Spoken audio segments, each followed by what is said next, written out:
네, 오늘 같이 나눌 성경의 본문은 요한복음 10장입니다. 요한복음 10장 9절, 10절 두 절 말씀 우리 같이 보겠습니다.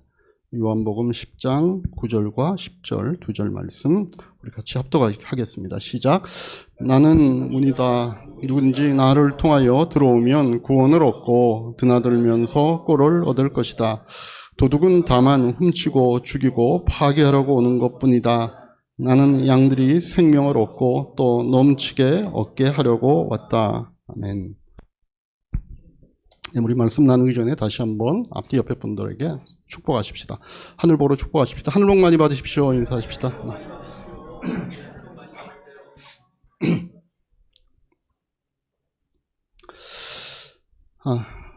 제가 이번 주는 아니고 지난주 한 주간 저녁 금식을 하면서 기도하겠다 이렇게 말씀을 드렸잖아요. 근데 그 기도했던 주간 중 어느 한 날 저에게 이런 환상이 보이는 거예요. 뭔가 하면 세상 사람들이 살아가는 삶이 이렇게 큰 그림 한 컷으로 이렇게 딱 보이는 그런 짧지만 그런 어떤 체험이라면 체험 그런 어떤 시간이 있었습니다. 마치 이렇게 지구 밖에서 지구를 이렇게 줌인하면서 쫙 들어가서 거기에 살고 있는 세상 사람들의 삶이 이렇게 하나하나 보이기 시작하는 거예요. 어떤 사람들은 아침에 일어나서 출근하고도 있고, 어떤 사람들은 막 헬스장에서 열심히 운동하는 모습도 보이고, 어떤 사람들은 뭔가 열심히 공부하는 모습도 보였고, 어떤 사람들은 뭔가 카페에서 이렇게 벌써 아침부터 모여서 서로 삼삼오오 막 이렇게 얘기하는 이런 모습도 보이고, 마치 이렇게 드론이 공중에서 내려와서 이렇게 사람들 사이로 쭉 다니면서 그 영상 촬영을 하듯이 그런 이제 어떤 장면들이 저에게 이렇게 보였습니다. 사람들의 그 일상이 시작되는 그런 이제 장면들을 이렇게 잠시 제가 이제 볼 수 있었습니다. 그러니까 이게 뭐지? 기도 중에 이제 그런 것들이 떠오르니까 이제 그런 좀 색다른 느낌이 있었는데, 자, 여러분들 한번 생각해 보십시오. 왜 사람들이 그렇게 자신을 아침부터 가꾸고 운동하고 또 모여서 같이 웃고 떠들고 열심히 출근해서 일하고 왜 그럴까요? 왜 사람들이 그렇게 뭔가 이렇게 막 하루의 시작들을 막 각각 자기가 할 수 있는 그 모습의 형태대로 이렇게 열심히들 하려고 이렇게 하루를 시작할까요? 그게 생명의 본능이어서 그런 겁니다. 살아있으니까. 그런 것이 그 살아있다는 것의 표현이고 사실은 증거죠. 생명체가 아닌, 생명이 없는 것들, 무생물들은 그런 게 없습니다. 여러분들 앉아있는 의자, 또 이게 지금 우리 앞에 보여있는 이런 화면을 보여주는 저런 프로젝트, 또는 우리가 밖에 나가서 볼 수 있는 바위나 또 아니면 멋진 그 건축물들 같은 것들, 굉장히 멋있고 나름대로 의미를 갖고 있는 것처럼 보이지만 그런 무생물들은 그냥 존재할 뿐인 겁니다. 거기에는 생명의 기운들은 없습니다. 그렇지만 생명에는 생명의 본능이 있어요. 자라나고 무성해지고 각각의 영광을 추구하는 그런 본능들이 생명들은 갖고 있는 겁니다. 저는 그런 생명의 기운이 가장 이렇게 느껴질 때가 어느 때인가 하면은 이렇게 춤추는 사람들을 보면 그게 느껴지더라고요. 저는 딴 건 안 부러운데 이렇게 춤추는 사람들을 보면 부러워요. 뭔가 이렇게 어떻게 몸을 저렇게 움직이지? 자기가 원하는 대로 어떻게 저렇게 몸을 다 쓰지? 이런 걸 보면 정말 뭔가 이렇게 생명의 약동함 이런 것들을 느낍니다. 여러분들은 각자 그런 생명체의 어떤 살아있음을 느끼는 그런 순간들을 아마 각각 다 갖고 있을 거예요.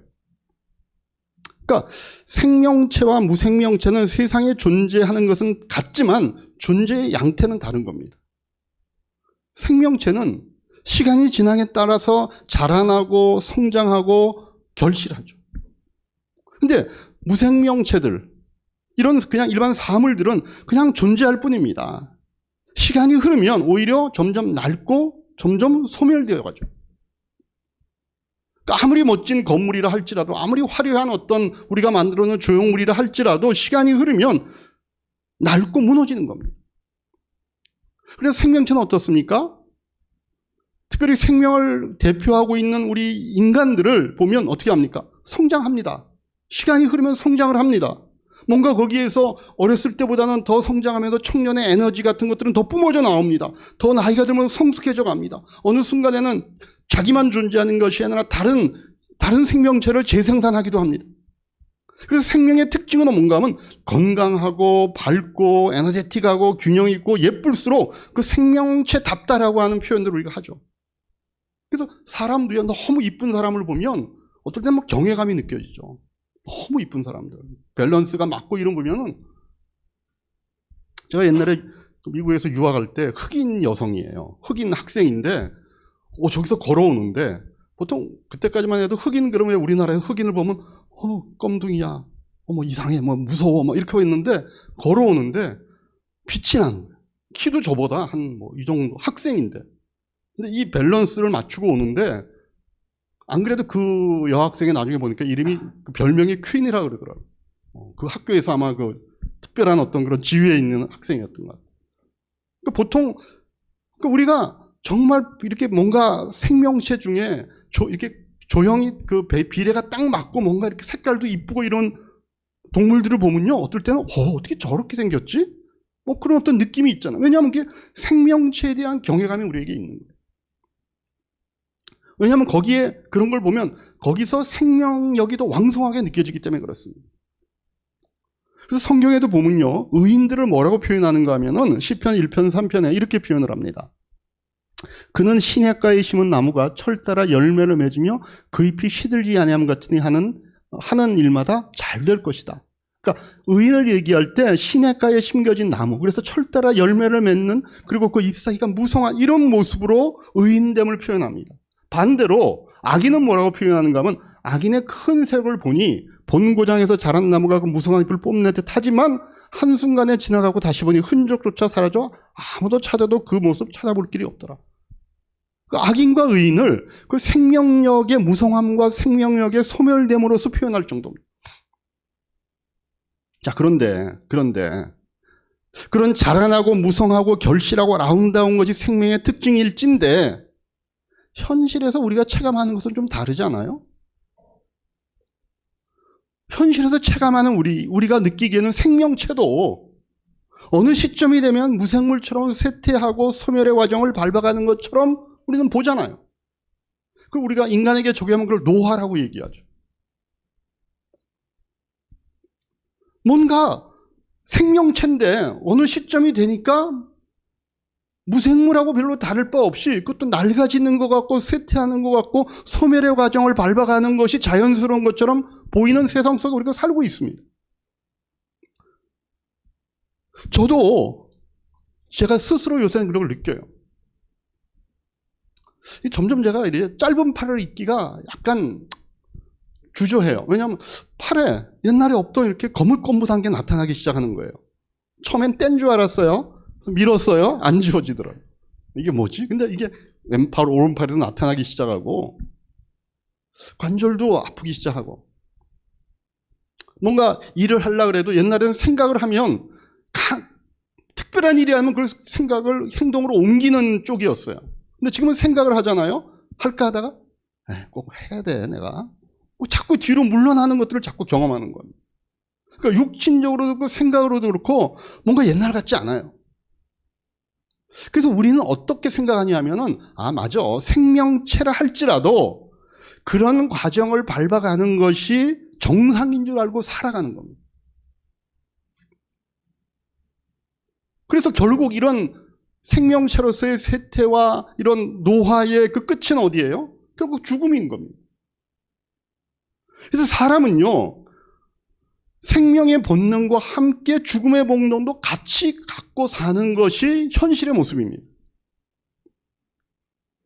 그래서 그런 본능 때문에 사람은 결국 생명도 죽음에서 끝난다라고 하는 어떤 공포감을 갖고 살아가는 겁니다.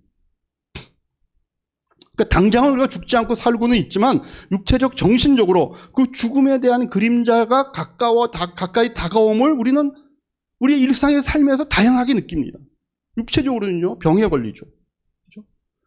병이 두려운 이유는 병 때문이 아니라 그 병의 끝이 죽는다라고 하는 걸 알고 있기 때문이에요. 그냥 아프고 말면 괜찮아요. 그죠? 왜 코로나 걸리면 우리가 두려워요? 물론 그것 때문에 몸이 아픈 것도 두렵지만 잘못하면 그것 때문에 죽거든요. 그러니까 두려운 거예요. 어떤 사고가 있어요. 그런 세상이에요. 근데 사고가 나도 그냥 어디 아프다는 알면 괜찮아요. 근데 사고가 잘못 나면 죽어요. 그래서 우리의 육체의 아픔들이 결국은 뭐를 우리에게 떠올리게 하면 죽음을 떠올리게 하기 때문에 사실은 그게 두려운 겁니다. 정신적으로도 마찬가지예요. 걱정과 염려와 불안 속에 우리는 살아갑니다. 그죠? 근데 여러분, 이 생명이 죽음으로 끝난다라고 하는 이 현실적인 어떤 팩트가 원래부터 팩트가 아니었다는 사실을 우리는 알죠. 죽음은 원래 생명 안에 있었던 것이 아닌 겁니다. 우리가 살아가는 현실에서 그게 마치 자연스럽게 있었던 생명과 마찬가지로 죽음도 같이 존재하는 것이 너무나 당연한 것처럼 느끼고 살기는 하지만 실제적으로 보면 원래 죽음은 생명과 같이 있었던 것이 아니에요. 이게 어디선가, 어느 시점에선가부터 개입된 것에 불과한 거예요. 그러니까 인간의 창조에 대해서 말해주고 있는 성경에는요, 원래부터 죽음이 인간 세상에 있었던 것이 아니라고 얘기합니다. 그러니까 죽음은 생명 안으로 들어온 불청객이다 이렇게 얘기하죠. 자, 창세기 1장 27절 28절 한번 보십시다. 같이 한번 읽겠습니다. 창세기 1장 27절 28절 남았나요? 네, 시작. 하나님이 당신의 형상대로 사람을 창조하셨으니 곧 하나님의 형상대로 사람을 창조하셨다. 하나님이 그들을 남자와 여자로 창조하셨다. 하나님이 그들에게 복을 베푸셨다. 하나님이 그들에게 말씀하시기를 땅에 충만하여라. 땅을 정복하여라. 바다의 고기와 공중의 새와 땅 위에서 살아 움직이는 모든 생물을 다스려라 하셨다. 네. 거기서 인간을 창조하신 하나님께서 뭐라고 그 인간의 존재에 대해서 지금 말씀하시냐면 너희가 생육하고 번성하고 충만하고 그리고 그 생명의 기운들이 온 땅에 퍼지게 하라는 의미에서 땅을 정복하고 땅을 관리하라 이렇게 얘기하시는 거예요. 그리고 그렇게 되어질 세상의 그 끝을 하나님께서 내다보시면서 뭐라고 말씀하시냐면 보기에 참 좋았다라고 표현하시죠. 1장 31절에 그 말씀입니다. 인간을 다 창조하시고 창조의 모든 것들을 다 완성하신 다음에 하나님 뭐라고 하시냐면은 하나님이 손수 만드신 모든 것들을 보시기에 참 좋았다 이렇게 얘기하십니다. 하나님이 창조하신 이 것들의 끝이 어떻게 됐던가를 이 시작의 시점에서 하나님이 보시는 겁니다. 그래서 원래 생명은 계속해서 생육하고 번성하고 충만할 뿐이지 자체적으로 소멸될 요소를 그 자체 안에 갖고 있지 않았습니다. 이게 생명의 팩트입니다. 그런데 죽음이 어느 시점에선가부터 개입되는 겁니다. 언제부터예요? 사람이 하나님의 말씀을 어겨서 하나님과의 관계가 단절되기 시작했을 때부터.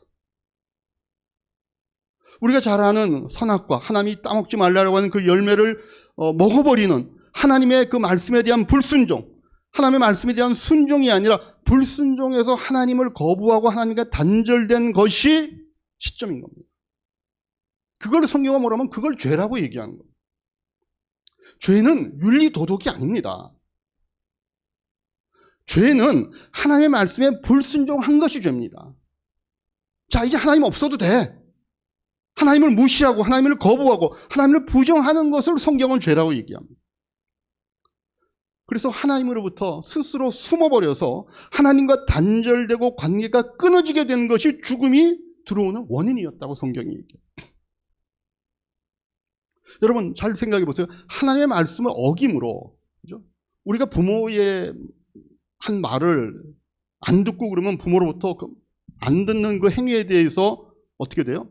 야단맞고 꾸중을 듣잖아요. 근데 잘 보면 하나님의 말씀을 어긴 것에 대해서 하나님이 꾸중하지 않으셨습니다. 오히려 하나님은 찾아오시죠. 하나님께 꾸중을 듣는 게 아니라 하나님과 단절되는 것이 결과였어요. 그게 죽음의 원인이었다는 겁니다. 그냥 꾸중 듣고 끝났으면 좋은데 그게 아니라 하나님과의 관계가 단절이 되는 거예요. 왜냐하면 생명의 창조자이시고 공급자이시고 그 생명을 유지케 하시는 그 하나님과 단절되니까 더 이상 생명을 유지할 능력이 없는 겁니다. 그래서 죽음은요, 하나님이 만드신 생명의 본질 안에는 없는 겁니다. 인간이 그것을 들여온 겁니다. 범죄 후에도 하나님은 찾아오시죠. 아담아 내가 어디 있느냐라고 찾아오십니다. 거기에 대한 인간의 반응이 뭐예요? 3장 10절에 8절 10절에 뭐라고 되어 있죠? 그 남자와 그 아내는 날이 저물고 바람이 서늘할 때에 주 하나님이 동산을 거니시는 소리를 들었다. 남자와 그 아내는 주 하나님의 낯을 피하여 동산 나무 사이에 숨었다. 주 하나님이 그 남자를 부르시며 물었다. 내가 어디 있느냐? 그가 대답하였다. 하나님께서 동산을 거니시는 소리를 제가 들었습니다. 저는 벗은 몸인 것이 두려워 숨었습니다. 그러니까 자신들이 하나님의 말씀을 거역하자 하나님이 찾아왔음에도 불구하고 인간이 자기가 숨은 겁니다. 스스로 죽음을 선택하는 겁니다. 그래서 여러분 우리가 이 죄 문제에 대해서 다시 한번 분명히 짚고 넘어갈 필요가 있어요. 죄는요 윤리 도덕이 아닙니다. 성경에서 말하는 죄는 단 하나죠. 하나님 없는 거, 하나님 거부하는 거, 하나님과 단절을 죄라고 얘기합니다. 그 대가로 죽는 겁니다. 왜냐하면 생명의 근원 대신 하나님과 분리되니까 시간이 흐를수록 마르고 부패하고 손인될 수밖에 없는 거예요. 일반 생명이 없는 사물들이 갖고 있는 특징을 인간들도 동일하게 갖게 되는 겁니다. 마르고 부패하고 소진되는 거예요. 그게 죄의 모습인 거죠. 그런데 사람은요, 그 죄를 뭘로만 감지하고 인지하는가 하면 윤리 도덕으로만 감지하고 인지하는 겁니다. 인간이 갖고 있는 한계죠. 그 너머에 있는 영적인 것들을 보는 눈이 없으니까 자신들이 체감하고 있는 걸로만 죄를 인식하는 겁니다. 그래서 사람이 다시 자신들이 살고 있는 세상을 잘 살게 하고 세상에서의 문제를 없애려면 어떻게 해야 된다라고 생각했냐 하면은 이런 도덕과 윤리를 양심에 호소하거나 그게 부족하면 그걸 법으로 강제해서 그걸 하도록 하면 인간 세상에서 이 죽음의 그림자들이 사라질 거라고 진단을 한 겁니다. 특별히 계몽주의 시대 이후에 그렇게 한 거예요. 인간을 똑똑하게 만들고 인간을 양심적이게 만들고 뭔가 그게 안 되면 법치주의 사회를 강화시켜가지고 법을 잘 지키게 하면 우리가 살고 있는 세상의 문제들을 우리가 사라지게 할 수 있을 것이다. 근데 실제는 어때요? 그렇게 목표했던 죽음 자체는 말할 것도 없고 죽음의 그림자인 고통과 질병과 불안과 걱정도 다 해결을 못한 겁니다. 왜? 자신이 인지하는 것과 실제의 원인이 뭔지를 구별할 줄 모르니까. 왜 진짜 원인을 왜 못 봐요? 우리의 영이 죽어 있으니까. 그러니까 현실만 보이는 것이지 영적인 세계에 대한 감각 능력이 없으니까 그 죄는 그냥 윤리 도덕의 문제로만 국한을 시키는 거예요. 그러니까 그걸로 해결할 방법들을 찾아가는 거예요. 자 보세요. 물이 있어야 빨래도 하고 목욕도 하는 거잖아요. 집에서 여러 샤워할 때 물로 하잖아요. 그죠? 근데 누가 너 왜 이렇게 더러워? 왜 이렇게 꾸질꾸질해? 이렇게 물으면 오늘 목욕을 못했어 라고 대답을 하는 겁니다. 우리는. 근데 아무리 목욕을 하고 싶어도 물이 없으니까 할 수 없는 것이 실제의 문제인데 우리의 감각은 목욕을 안 해서 더럽다까지만을 보는 겁니다. 레위기 2장 13절 그래서 이런 표현이 성경에 나오는 거예요. 같이 한번 읽겠습니다. 시작. 참으로 나의 백성이 두 가지 악을 저질렀다. 하나는 생수의 근원인 나를 버린 것이고 또 하나는 전혀 물이 고이지 않는 물이 새는 웅덩이를 파서 그것을 샘으로 삼는 것이다. 이 이스라엘 백성이 한 일이에요. 목이 말라. 그러니까 물이 없으니까 웅덩이를 막 파는 거예요. 문제는 웅덩이에서 물이 나는 게 아니라 거기에 물의 근원이 연결이 돼 있어야 되는 거죠. 우리가 더러운 거는 목욕을 안 해서도 물론 문제가 있지만 그전에 물이 없으면 목욕을 당연히 못 하는 거죠.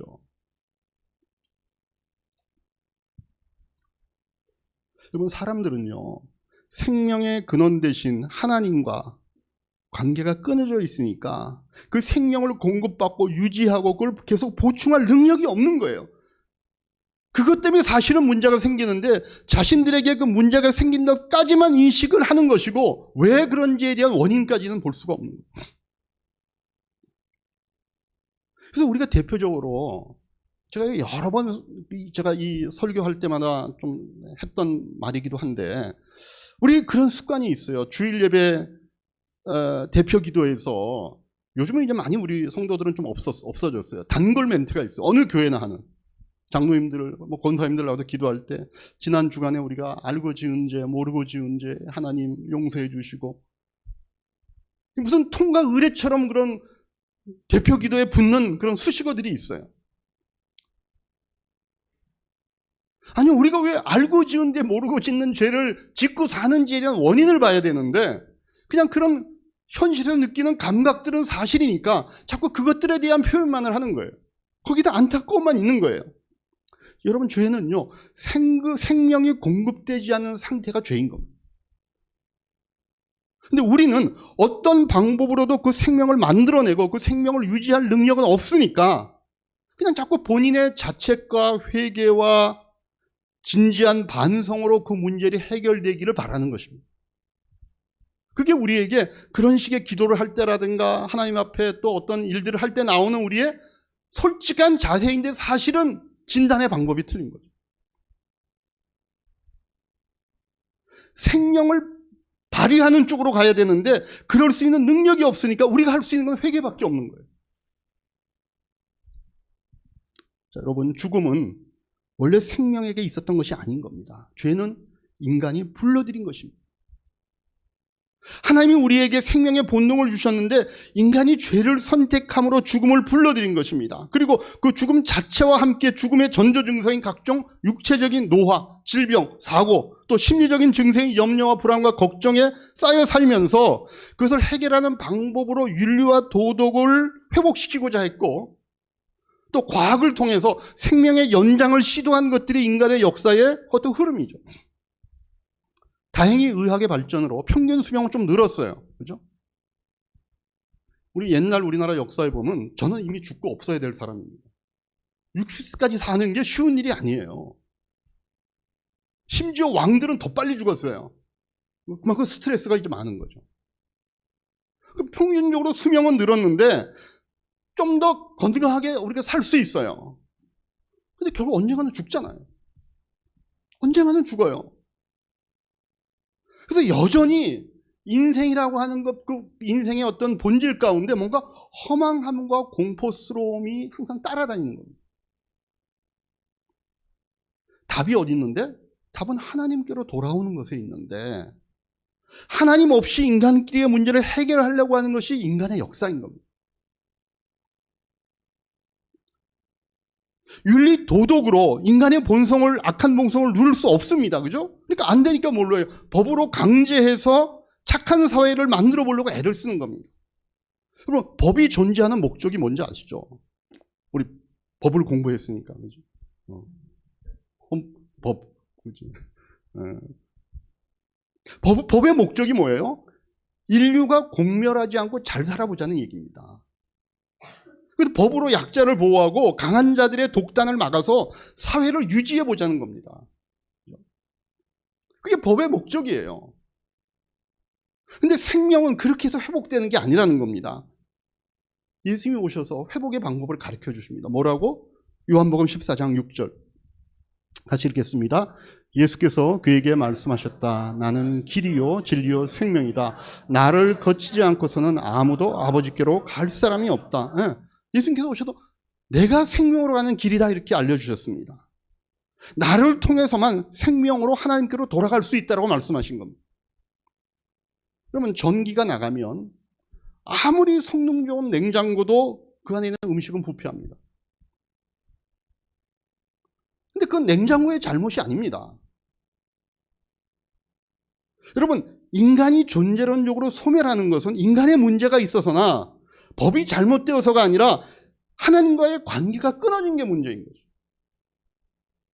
그러니까 냉장고 좋은 냉장고를 샀는데 속에 음식이 부패하면 냉장고를 수리해야 되는 게 아니에요. 전기가 안 들어오는 걸 살펴야죠. 인간이 죽는 건, 인간이 부패하는 건 하나님과의 관계가 끊어진 결과라는 거예요. 그래서 예수님이 오신 것은, 이 말씀은 도대체 뭔가 하면은 이 끊어진 전선을 잇겠다는 겁니다. 나로 말미암아.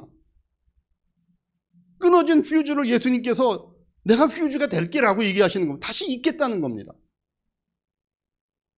그리고 오늘 본문에 그 말씀하시는 거죠. 뭐라 그러셨어요? 나는 생명을 주고 그것을 풍성하게 하려고 한다.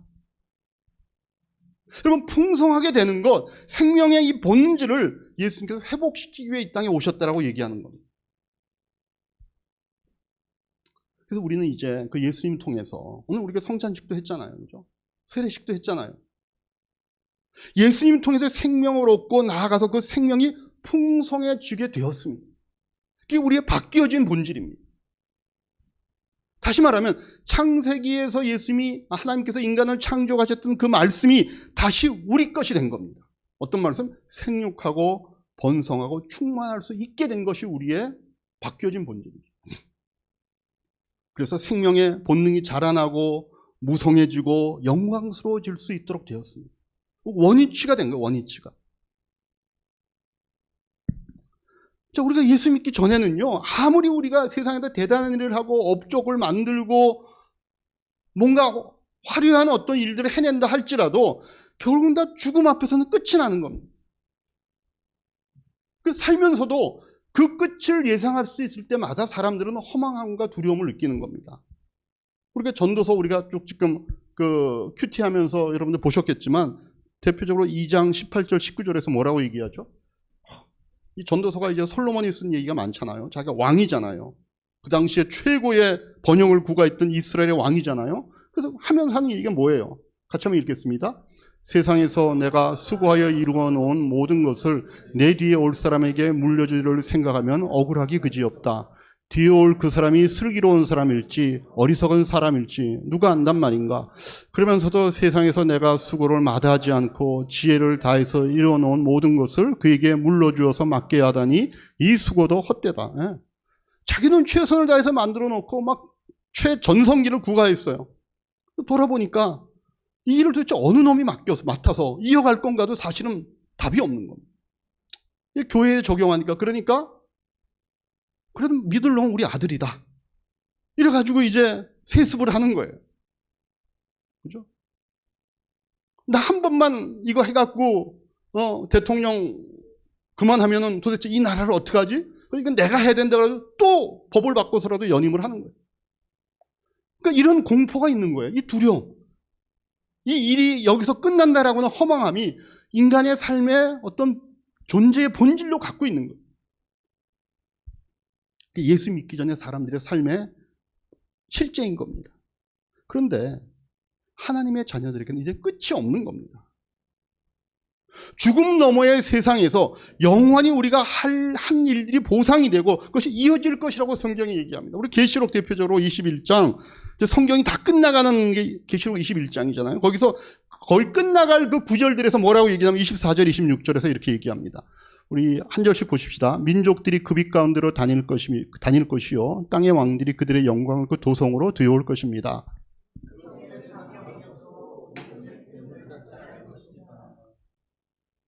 같이 봅니다. 사람들은 민족들의 영광과 명예를 그 도성으로 들여올 것입니다. 여기서 말하는 왕들과 그런 사람들이 자신들의 영광과 명예를 갖고 들어온다는 것은 그들이 세상에서 했던 일들이, 어떤 것들이 하늘나라에서 이어진 어떤 가치와 의미들로 계속 연속될 것이라는 것이 아니라고 얘기합니다. 그럼 우리가 예수 믿고 겉으로 보기에는 별 차이가 없어 보입니다. 우리 허충모 형제가 오늘 예수 믿고 세례 받았잖아요. 근데 오늘 딱 나가는 순간 키가 갑자기 180이 돼 있다든가, 갑자기 식스팩이 있다든, 그렇게는 안 변해요. 근데 변했어요. 우리는 다른 존재가 된 겁니다. 영원한 생명의 본능을 발휘하며 살 수 있는 존재가 된 겁니다. 원래 창조 때에 주어졌던 생명의 힘과 영광이 발휘되며 살 수 있도록 우리가 변해 있는 존재가 된 겁니다. 그래서 우리의 시선을 죽음까지로만 보지 말고 이 세상까지로만 보지 말고 하나님까지, 하나님 나라에서까지 영원하게 이어질 것에 시선과 목표를 두며 살 수 있는 존재로 살아야 되는 거예요. 그게 우리의 가치입니다. 그냥 우리는 이 세상에서 잘 먹고 잘 살고 하는 것에만 만족해 할 수 있는 존재들이 아닌 겁니다. 하나님 앞에서의 명예와 존귀함과 영광으로 가득 찰 자신의 모습을 그리며 살 수 있는 존재가 된 거예요. 그래서 성경은 뭐라고까지 얘기하냐면 우리는 그렇게 하나님의 영광이 될 존재로까지 얘기하죠. 빌립보서 에베소서가 그 얘기죠. 같이 한번 읽겠습니다. 시작. 예수 그리스도로 말미암아 의의 열매가 가득하여 하나님의 영광과 찬송이 되기를 원하는, 이게 우리에 대한 이야기입니다. 우리가 하나님의 영광과 찬송이 되기를 성경은 기대하는 겁니다. 예배서도 같이 읽겠습니다. 시작. 이는 우리가 그리스도 안에서 전부터 바라던 그의 영광의 찬송이 되게 하려 하심이라. 이게 하나님이 원래 인간을 창조하면서 그 인간의 끝에 두신 하나님의 꿈이고 목적이었습니다. 하나님의 영광이 아니라 하나님의 영광의 찬송이 될 우리들. 그게 우리의 가치입니다. 그게 우리의 본질입니다. 그게 우리가 예수를 믿을 때 우리에게 일어나는 변화의 가장 핵심적인 부분들입니다.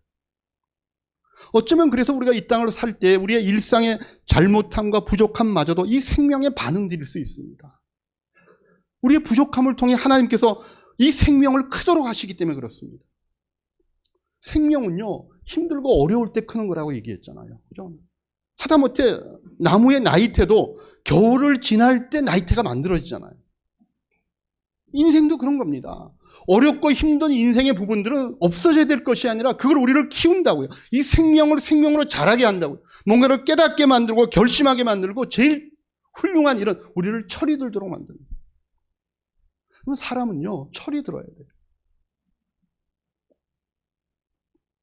그래서 철이 든다는 건 뭔가 하면 자발적으로 하나님께 순종하는 것이 복됨을 알고 그런 삶을 의지적으로 선택하여 살게 되는 것이 철이 드는 겁니다.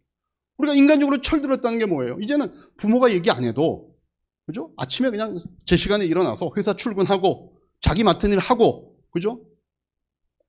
뭔가 세상에서 하나의 독립된 인격체로 자기 할 일을 스스로 찾아가는 게 철이 들었다는 것처럼 신앙적으로도 마찬가지예요. 맨날 와갖고 뭐 성경 읽으세요, 뭐 기도하세요, 뭐 하세요라고 하는 얘기가 아니라 이젠 자기가 그거를 맞아. 하나님이 나에게 원하시는 그 목표 지점이 그거니까 난 당연히 이걸 해나가야지라고 하는 것들을 깨달아가는 것이 철이 드는 거죠. 그런 생명력이 가장 왕성하게 나타나야 될 것이 바로 교회라는 겁니다. 그래서 교회는요, 생명에 거하고 생명을 부르고 생명을 키우고 생명이 자라나는 것이 진정한 가치로 알고 그것을 구체화하는 것이 교회인 겁니다. 그래서 교회 안에는요, 죽음의 냄새가 아니라 생명의 향기, 생명의 위로, 생명의 용서, 그 회복을 이루는 그리스도의 사랑의 열매들이 맺혀가는 것이 교회여야 돼요. 오늘 우리가 세례식과 성찬식을 하면서 말씀을 우리가 오늘 생명이라고 하는 것에 초점을 맞춰서 같이 오늘 말씀을 나누었습니다.